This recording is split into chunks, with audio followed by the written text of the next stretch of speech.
এক সাহাবীর দ্বারা জিজ্ঞেস করে, সাহাবী বিয়া করছনি? সাহাবী কি জিগায়? বিয়া করছনি? সাহাবী কয়, ইয়া রাসূলুল্লাহ, ইয়া হাবিবাল্লাহ, বিয়া করার জন্য যেই ক্যাশ ক্যাপিটাল লাগবে, পুঁজিপাটটা লাগবে, এত আমার নাই। কি কইছে? বিয়ার লেগা যে টাকা পয়সা দরকার এটা তো আমার নাই। রাসূল আরবি বলেন, সাহাবী তুমি কি সূরা ইখলাস জানোনি? সাহাবী কয়, আল্লাহর রাসূল আমি সূরা ইখলাস জানি। আল্লাহর নবী সাল্লাল্লাহু আলাইহি ওয়াসাল্লাম বলেন, সূরা ইখলাস হচ্ছে কোরআনুল কারীমের 3 ভাগের 1 ভাগ। বলেন সুবহানাল্লাহ। এরপরে বলে, সাহাবী তুমি কি সূরা নাসর জানোনি? সাহাবী বলছেন, আল্লাহর রাসূল জানি। আল্লাহর রাসূল বলেন, এই সূরাটা কোরআনুল কারীমের 4 ভাগের 1 ভাগ। আল্লাহর নবী আরো বলেন, সাহাবী তুমি কি কুলিয়া আইয়ুহাল কাফিরুন এই সূরা জানোনি? সাহাবী বলে, জানি ইয়া রাসূলুল্লাহ, ইয়া হাবিবাল্লাহ। আল্লাহর নবী সাল্লাল্লাহু আলাইহি ওয়াসাল্লাম বলেন, সাহাবী এই সূরাটাও কোরআনুল কারীমের 4 ভাগের 1 ভাগ। আল্লাহর নবী সর্বশেষ কইতাছেন, সাহাবী তুমি কি জানোনি সূরা জিলজাল সম্পর্কে জানোনি? সাহাবী কয়, হ্যাঁ হুজুর এই সূরাও তো আমি জানি। কই এইটা কোরআনুল কারীমের 4 ভাগের 1 ভাগ। বলেন সুবহানাল্লাহ। আপনি যদি 4 বার সূরা জিলজাল তেলাওয়াত করেন তাইলে পূর্ণাঙ্গ কোরআনুল কারীম তেলাওয়াতের যে সওয়াব আপনার হয়ে যাবে। আমি কোরআনুল কারীমের 30 নম্বর পারা থেকে একটা চমকপ্রদ সূরা, যেই সূরাখান আল্লাহ রব্বুল আলামিন কিয়ামতের বিভীষিকাময় অবস্থার বর্ণনা করতে যায় আল্লাহ নবী সাল্লাল্লাহু আলাইহি ওয়াসাল্লামের উপরে নাজিল করেছেন, এই সূরা তেলাওয়াত করেছি। এই সূরার নাম হচ্ছে সূরাতুল জিলজাল। কি নাম বলেন? সূরাতুল জিলজাল। জিলজাল এই সূরার আরেকটা নাম হচ্ছে ঝালঝালাতুন। কি নাম? ঝালঝালাতুন। হাদিসের মধ্যে আসছে এই সূরার আরেকটা নাম জামিআ। কি নাম? জামিআ। আল্লাহ রাব্বুল আলামিন চাহে তো এই সূরার উপরে অল্প কিছু কথা বলবো ইনশাআল্লাহ। সকলে জোরে বলেন ইনশাআল্লাহ। আল্লাহ রাব্বুল আলামিন কোরআনুল কারীমের মধ্যে এই সূরা জিলজাল অত্যন্ত চমকপ্রদ একটা সূরা হিসেবে আল্লাহ রাব্বুল আলামিন নাজিল করেছেন। ইমাম আহমদ তার মুসনাদে আহমদের মধ্যে আব্দুল্লাহ ইবনে আমর রাদিয়াল্লাহু তাআলা আনহু থেকে হাদিস বর্ণনা করেন। আল্লাহর নবী সাল্লাল্লাহু আলাইহি ওয়াসাল্লামের নিকট বয়স্ক এক আল্লাহর বান্দা আল্লাহর নবীর সাহাবী আগমন করলেন। এসে আল্লাহর বান্দা বললেন, হে নবী আপনি আমারে কিছু সূরা শিখায়া দেন, কোরআনুল কারীমের একটা অংশ শিখায়া দেন। কি করছে? কি বলছে? আয়েশা বলছে, নবী কোরআনুল কারীমের একটা অংশ কিংবা একটা সূরা শিখায়া দেন নবী। আল্লাহর নবী সাল্লাল্লাহু আলাইহি ওয়াসাল্লাম আল্লাহর এই বান্দারে বলেন, তাইলে তুমি কোরআনুল কারীমের মধ্যে আলিফ লাম রা দিয়া যেই সূরাগুলা আল্লাহ রাব্বুল আলামিন নাজিল করছেন এখান থেকে 3টা সূরা শিখা নাও। সুবহানাল্লাহ বলেন। লোকটা কয়, হুজুর আমি তো বুড়ো হয়ে গেছি, জিহ্বা মোটা হয়ে গেছে, এখন আমার মুখে এত বড় বড় সূরা আর উল্টায় না। এই কথা দ্বারা বোঝা যায় যে কোরআনুল কারীম এটা বাচ্চা বয়সেই শেখা উচিত। ঠিক কিনা বলেন? বয়স হয়ে গেলে কোরআনুল কারীম খুব সহজে মুখস্থ হইতে চায় না। আল্লাহর নবী সাল্লাল্লাহু আলাইহি ওয়াসাল্লাম বলেন, তাইলে তোমারে আর একটু সহজ করে দেই, তুমি হামিম দিয়া যেই সূরাগুলা শুরু হইছে তুমি এখান থেকে 3টা সূরা মুখস্থ করে নাও কিংবা পড়ে নাও। ওই সাহাবী বলে, নবী আমার পক্ষে এই 3টা সূরা পড়াও সম্ভব না। আল্লাহর নবী সাল্লাল্লাহু আলাইহি ওয়াসাল্লাম তারে আবার বলেন, তাইলে ইউসাববিহু দিয়া যে সূরাগুলা শুরু হইছে তুমি এই সূরাগুলা পড়ো। উনি বললেন, আল্লাহর নবী আপনি আমারে আরো একটু ছোট কইরা দেন। সুবহানাল্লাহ বলেন। ও নবী আপনি আমারে আর একটু ছোট করে দেন, নবী একটু সংক্ষেপ করে দেন, নবী আমার পক্ষে এত বড় সূরা মুখস্থ করা নবী সম্ভব না, একটু ছোট করে দেন। আল্লাহর নবী সাল্লাল্লাহু আলাইহি ওয়াসাল্লাম তখন এই সাহাবীরে পড়ায়া দেয়। আপনারাও পড়েন, বিসমিল্লাহির রহমানির রহিম ইযা যুলজিলাতিল আরদু জিলজালাহা ওয়া আখরাজাতিল আরদু আথকালাহা। এতগুলা সূরার মধ্যে সব বাদ দিয়া আল্লাহর নবী যখন এই সূরা পড়ায় দিলেন, আল্লাহর বান্দা কয় আল্লাহর কসম নবী, আমি এর চেয়ে আর বেশি কোনো আমল করতে পারবো না। সুবহানাল্লাহ কোন। এক আল্লাহর বান্দা অনেক দূর সফর করে গেছে ওয়াজ শুনতে, উনি যায়া বসছে, বসার 5 মিনিট পর উঠে আড্ডা দিচ্ছে। তো এখন যেমন ঘন মাহফিল হয়, বক্তারা শ্রোতাদের নিকট আসে, তখন তো এরকম হইতো না। তখন বুজুর্গরা তাদের খানকাই থাকতো, মানুষ দিনের প্রয়োজনে তার কাছে যেত। ডাক্তার যখন রোগীর বাড়ি বাড়ি যাওয়া শুরু করছে, তো ডাক্তারের দাম কমে গেছে। যে ডাক্তার বাড়ি বাড়ি ঘুরে, পাবলিক মনে করে কি ডাক্তার মনে হয় ভাত পায় না, দেহা বাড়ি বাড়ি আহে। আমরা বক্তারা যখন আপনাকে দাঁড়ে দাঁড়ে আসা শুরু করলাম, তো এখন বক্তাকে দামও কমে গেছে, দিনের দামও মনে হয় আপনাকে দাঁড়ে কমে গেছে। যদি আপনারা একটু সফর করতেন তাইলে একটু দামটা বাড়তো, ঠিক নেই। আল্লাহর বান্দা বৈশা একটু মাহফিল শুনছে 2-3 মিনিট, শুইনা ওইটা হাঁটা শুরু করছে। তারে ডাক দিয়া থামাইছে, ভাই এদিকে আসো। কি ভাই? ওই তুমি আসলা, মানুষ আইসা আমার এই জায়গায় দিনের পর দিন সপ্তাহের পর সপ্তাহ বয়ান শুনে, তুমি আইসা বসলা আর বৈশা ওইটা দৌড় দিলা। কয় হুজুর আমার যা মাহফিল দরকার তা হয়ে গেছে। কি এমন কথা শুনলা তুমি যেটা তোমার দরকার এটা হয়ে গেছে? কয় হুজুর আপনি বলছেন বাবা গুনার কাম করবা না, নেকের কাম ছাড়বা না, এইটুক কথাই আমার জিন্দেগির ওয়াজের জন্য যথেষ্ট। জোরে বলেন সুবহানাল্লাহ, আরো জোরে বলেন সুবহানাল্লাহ। এইটুক কথা আমার জীবনের জন্য যথেষ্ট। ওই সাহাবী বলে নবী আপনি যেই কথা বলে দিছেন নবী, এই সূরার বাইরে আমি আর কোনো আমল করব না।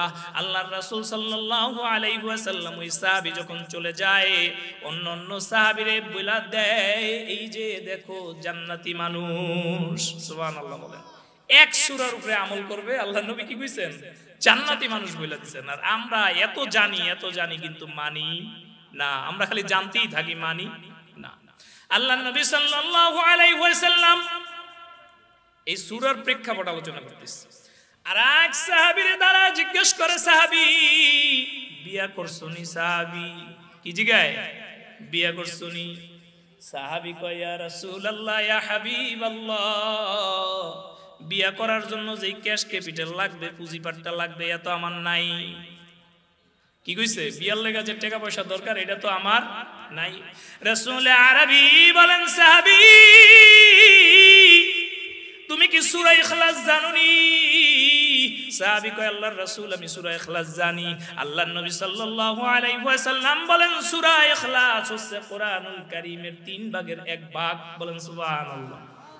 এরপরে বলে সাহাবী তুমি কি সূরা নাসর জানোনি? সাহাবী বলছেন আল্লাহর রাসূল জানি। আল্লাহর রাসূল বলেন এই সূরাটা কোরআনুল কারীমের 4 ভাগের 1 ভাগ। আল্লাহর নবী আরো বলেন সাহাবী তুমি কি কুল ইয়া আইয়ুহাল কাফিরুন এই সূরা জানোনি? সাহাবী বলে জানি ইয়া রাসূলুল্লাহ ইয়া হাবিবাল্লাহ। আল্লাহর নবী সাল্লাল্লাহু আলাইহি ওয়াসাল্লাম বলেন সাহাবী এই সূরাটাও কোরআনুল কারীমের 4 ভাগের 1 ভাগ। আল্লাহর নবী সর্বশেষ কইতাছেন সাহাবী তুমি কি জানোনি সূরা জিলজাল সম্পর্কে জানোনি? সাহাবী কয় হ্যাঁ হুজুর এই সূরাও তো আমি জানি। কই এইটা কোরআনুল কারীমের 4 ভাগের 1 ভাগ। বলেন সুবহানাল্লাহ। আপনি যদি 4 বার সূরা জিলজাল তেলাওয়াত করেন তাইলে পূর্ণাঙ্গ কোরআনুল কারীম তেলাওয়াতের যে সওয়াব আপনার হয়ে যাবে। আর এক হাদিসের মধ্যে আল্লাহর নবী বলেন সূরা জিলজাল নিসফুল কুরআন। এই হাদিস বর্ণনা করেন রাইসুল মুফাসসিরিন আব্দুল্লাহ ইবনে আব্বাস রাদিয়াল্লাহু তাআলা আনহু। মুফাসসিরিনদের যিনি সরদার বলা হয়, সারা দুনিয়ার মধ্যে যত মুফাসসির ছিল আব্দুল্লাহ ইবনে আব্বাস রাদিয়াল্লাহু তাআলা আনহুর চেয়ে বড় মুফাসসির আর এই দুনিয়ায় নাই, আর কোনোদিন আসবেও না। যেই মুফাসসির সরাসরি তাফসীর করছে আল্লাহর নবী সাল্লাল্লাহু আলাইহি ওয়াসাল্লামের কাছে। তার জীবন নিয়ে একটু কথা বলে যাই ফাঁকে। ওমর রাদিয়াল্লাহু তাআলা আনহুর নাম শুনছেন? এমন একজন পাওয়া যাবে না যে ওমরের নাম শুনে নাই।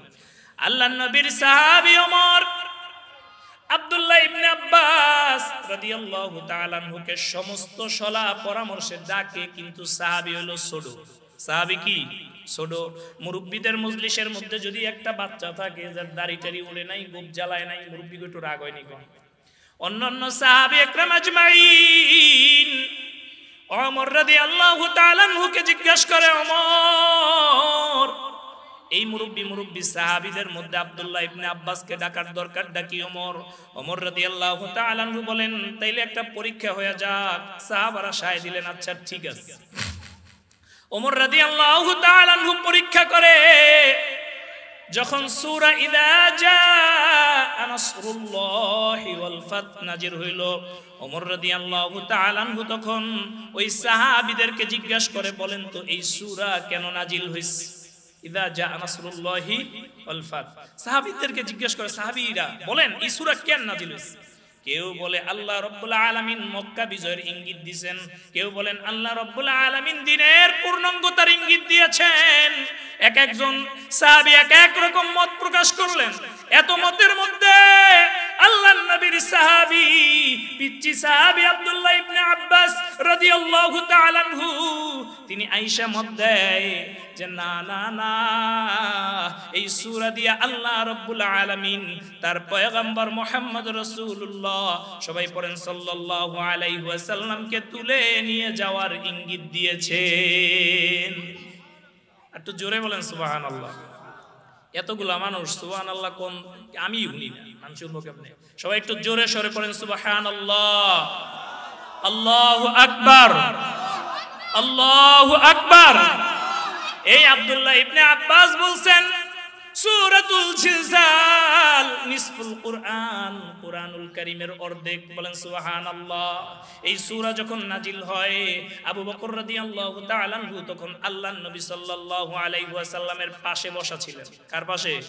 আল্লাহর নবী সাল্লাল্লাহু আলাইহি ওয়াসাল্লামের পাশে খলিফা আবু বকর বসা ছিলেন। আবু বকর রাদিয়াল্লাহু তাআলা আনহু এই সূরা যখন আল্লাহর নবীর মুখ দিয়া শুনলেন, আবু বকর রাদিয়াল্লাহু তাআলা আনহু কান্না শুরু করে দিবেন। কারণ পুরা সূরাটার মধ্যে কেবল জান্নাত জাহান্নাম না কিয়ামতের ময়দানে কি হবে এই বর্ণনা আল্লাহ দিয়েছেন। আল্লাহর নবীর সাহাবী আবু বকর যখন কান্দে, আল্লাহর নবী তার সাহাবীরে বলে, রে আবু বকর কান্দো না, কান্দো না, আল্লাহ রাব্বুল আলামিন হইল বড় দয়ার মালিক। সুবহানাল্লাহ বলেন। আল্লাহ রাব্বুল আলামিন রহমানুর রহিম, আহকামুল হাকিমিন। আল্লাহ রাব্বুল আলামিন জুল জালালি ওয়াল ইকরাম। আল্লাহর নবী সাল্লাল্লাহু আলাইহি ওয়াসাল্লাম বলেন, আবু বকর তুমি কান্দো না। তখন আবু বকরের চমৎকার একটা হাদিস শুনাইছে, শুনবেন নি? আবু বকরের আল্লাহর নবী বলেন, আবু বকর এই দুনিয়ায় যদি মানুষ গুনাহ না করত, মানুষ যদি গুনাহ না করত, আল্লাহ রাব্বুল আলামিন ওই জাতি ধ্বংস করে দিতেন। সুবহানাল্লাহ। কথা বুঝছেন নি? মানুষ যদি গুনাহ না করত, আল্লাহ রাব্বুল আলামিন ওই জাতি ধ্বংস করে দিতেন। ধ্বংস করে দিয়ে আল্লাহ রাব্বুল আলামিন আবার এমন জাতি বানাইতেন যেই জাতি আবার গুনাহ করবে আল্লাহর কাছে মাপ চাইবে না। আল্লাহ এত মহব্বত করে।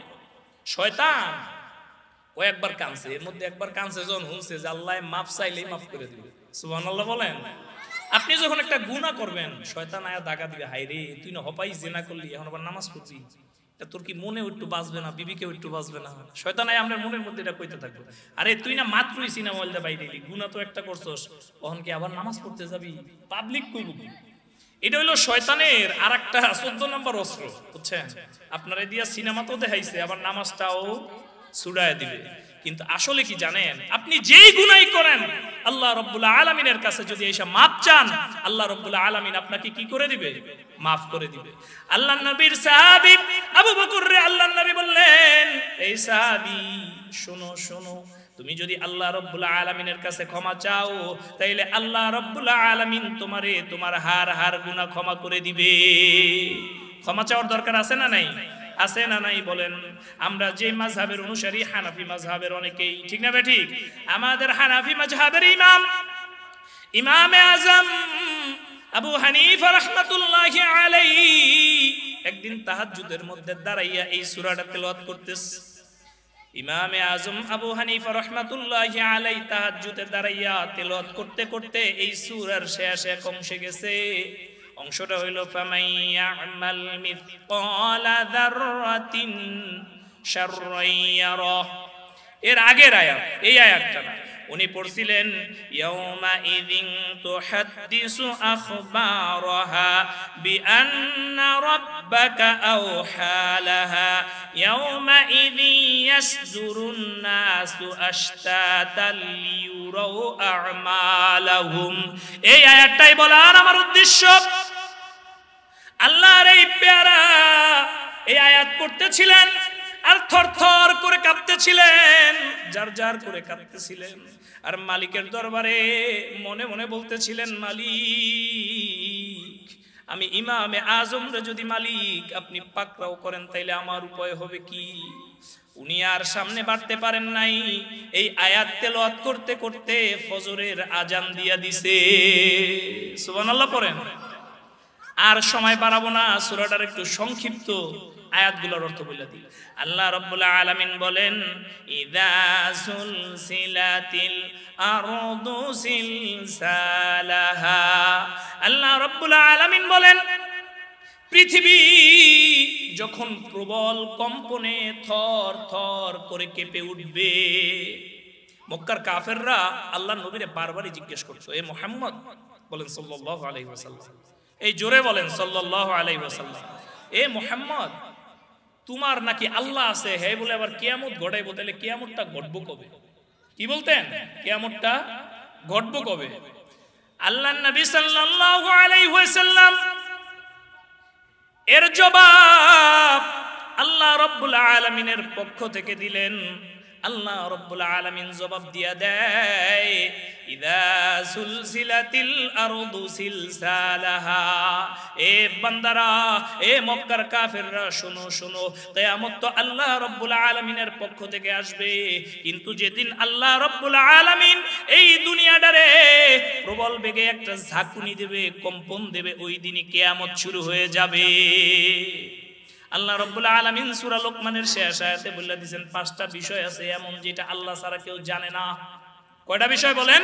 পাঁচটা বিষয় আছে এমন যেটা আল্লাহ রাব্বুল আলামিন ছাড়া আর কেউ জানে না। এই পাঁচটা বিষয়ের মধ্যে এক নাম্বার হইছে কিয়ামত কবে হবে, এটা আল্লাহ রাব্বুল আলামিন ছাড়া কেউ জানে না। এই প্রেক্ষিতে আল্লাহ এই সূরা নাজিল করছেন, বলে দিলেন যেই দিন এই পৃথিবীটাকে আল্লাহ রাব্বুল আলামিন প্রবল ভাবে একটা ঝাঁকুনি দিবেন, ওয়া আখরাজাতিল আরদু আথকাল ওয়া আখরাজাতিল আরদু আথকালাহা। ওই ঝাঁকুনির চোটে জমিনের মধ্যে যা কিছু আছে রে সব কিছু বের হয়ে আসবে। সুবহানাল্লাহ বলেন। কি কি বের হয়ে আসবে? তাফসীর ইবনে কাসিরের মধ্যে ইমাম ইবনে কাসির বলেন যখন প্রবল ঝাঁকুনি দিবেন, এক নম্বরে এই জমিনের মধ্যে যত মৃত্যু মানুষগুলা ছিল কিয়ামতের ময়দানে উপস্থিত হওয়ার জন্য সবগুলা বের হয়ে আসবে। দুই নম্বরে বের হয়ে আসবে এই জমিন প্রত্যেকটা কাজের সাক্ষী। আজকে এই মাহফিলে আসছেন জমিন সাক্ষী। এই জমিন কিয়ামতের ময়দানে আল্লাহ রাব্বুল আলামিনের কাছে বলবে, আল্লাহ তোমার এই বান্দা আমার উপর দিয়া হাইটা হাইটা মাহফিলে গেছিল রে মালিক, আমি সাক্ষী। সুবহানাল্লাহ বলেন। আল্লাহ আমি সাক্ষী, এই জমিন আমার উপর দিয়া হাইটা হাইটা মাহফিলে আসছিল রে আল্লাহ। আবার যদি আপনি জমিনের উপর দিয়া হাইটা হাইটা সিনেমা হলে যান, জমিন সাক্ষী দিবে, আল্লাহ তোমার এই বান্দা আমার উপর দিয়া হাইটা হাইটা সিনেমা হলে আসছিল রে আল্লাহ, আমি সাক্ষী। তিন নম্বরে এই জমিনের মধ্যে যত খনিজ সম্পদ আছে সব বের করে দিবে।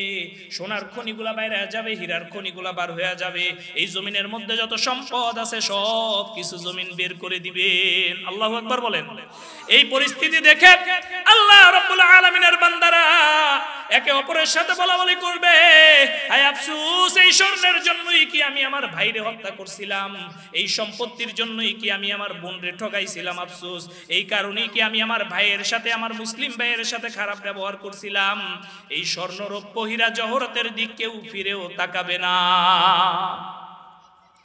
এরপরের আয়াতে আল্লাহ রাব্বুল আলামিন বলেন, ওয়াকালাল ইনসানু মা লাহা। মানুষ এই জমিনের প্রবল কম্পন দেখে বলা বলি করতে থাকবে, একজন আরেকজনের সাথে বলা বলি করতে থাকবে, আরে কি হইল এই জমিনের? সারাটা জীবন তো এই জমিনের উপরেই কাটাইছিলাম, এই জমিনের উপরে বসবাস করছি, জমিন তো কোনোদিন আমাদের সাথে এমন বেয়াদবি করে নাই, কাপাকাপি করে নাই। আজকে এই জমিনের এমন কি হইল রে? আজকে এই জমিনের কাপাকাপি, এই জমিনের কম্পন, এই জমিনের কি হইল? ইয়াউমা ইদিন তুহাদ্দিসু আখবারহা, ওই দিন এই জমিনের মধ্যে যত বৃত্তান্ত আছে, এই জমিন যত কিছু জানে, আমার দিক তাকান, ওদিক তাকায় লাভ নেই, এই জমিন যত কিছু জানে এই সব কিছু জমিন বর্ণনা করে দিবে। সুবহানাল্লাহ বলেন। জমিন যত কিছু জানে, এই জমিনের উপরে বসে ক্ষমতার দাপটে মানুষরে মানুষ মনে করে নাই, আছে না নাই বলেন? আছে না নাই বলেন? এক হুজুর আর এক হুজুরে দেখতে পারে নাই, ঠিক না বেঠিক? তাবলীগের এক দল আর এক দলরে যায় মাঠের মধ্যে পিটায় মারছে, মারছে কি মারে নাই বলেন? মারছে কি মারে নাই? এটা কি জমিন জানে কি জানে না বলেন? ওই যে মারছে ওইটাও তো কোনো এক জমিনের উপরে বৈশা মারছে। এই জমিন আল্লাহ রাব্বুল আলামিনের কাছে নালিশ দিবে, মালিক ও আল্লাহ, আমার উপর বইয়া তোমার এই জাহেল বান্দা, তোমার এই জালেম বান্দা এই এই জুলুম করছে গো আল্লাহ, তোমার এই জালেমের বিচার না করে আল্লাহ তুমি ছাইরো না। আল্লাহু আকবার বলেন। বিআন্না রাব্বাকা আওহা লাহা, জমিন এমন কাঁপাকাঁপি করতেছে কেননা তার রব তারে আদেশ করছে। বলেন আল্লাহু আকবার। আচ্ছা, আল্লাহর আদেশ ছাড়া কিছু হয় বলেন? এই বলেন, আল্লাহর আদেশ ছাড়া কিছু হয়? আল্লাহর আদেশ ছাড়া একটা গাছের পাতাও লড়ে? আল্লাহর আদেশ ছাড়া কেউ চলতে পারে? কেউ বলতে পারে? কেউ চলতেও পারে না, কেউ বলতেও পারে না। সব কিছু হয় একমাত্র কার জন্য? আল্লাহর জন্য। কার জন্য বলেন? আল্লাহর জন্য। জোরে একটা ডাক দেন আল্লাহ, আরো জোরে বলেন আল্লাহ আল্লাহ আল্লাহ। এরপরের আয়াতে আল্লাহ রাব্বুল আলামিন বলেন, ইয়াউমা ইযিন ইয়াসদুরুন নাসু আশতাতাল লিউরাউ আমালাহুম। এইটা বড় মারাত্মক কথা। কিয়ামতের ময়দানে মানুষ তার আমলের কারণে বিভিন্ন দলে বিভক্ত হবে। আল্লাহ রাব্বুল আলামিন সূরা ইয়াসিনের মধ্যে বলেন, আমতাজুল ইয়াউমা আইয়ুহাল মুজরিমুন। আল্লাহ রাব্বুল আলামিন কিয়ামতের ময়দানে মুজরিমদেরকে আলাদা করে দিবেন। কিয়ামতের দিন জান্নাতীরা জান্নাতের দিক চলে যাবে, জাহান্নামীরা জাহান্নামের দিক চলে যাবে। আল্লাহু আকবার বলেন। কিয়ামতের ময়দানে জান্নাতীরা জান্নাতের দিকে চলে যাবে, জাহান্নামীরা জাহান্নামের দিক চলে যাবে। আল্লাহ রাব্বুল আলামিন যার যেই ফয়সালা করবেন সে সেই দিকে চলে যাবে।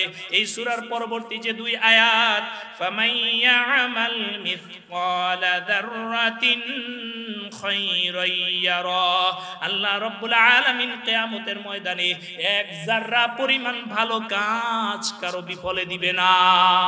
সাত আট মাটির নিচে যদি এক যাররা পরিমাণ ভালো কাজ থাকে, আল্লাহ রাব্বুল আলামিন কিয়ামতের দিন তাও এনে হাজির করবেন। আর যদি সাত আট মাটির নিচে কিংবা সাততম আসমানের উপরে এক যাররা পরিমাণ কারো ভালো কাজ থাকে, আল্লাহ রাব্বুল আলামিন কিয়ামতের মাঠে এনে তাও হাজির করবে। যা আলোচনা হলো আল্লাহ রাব্বুল আলামিন আপনাদেরকে ও আমাকে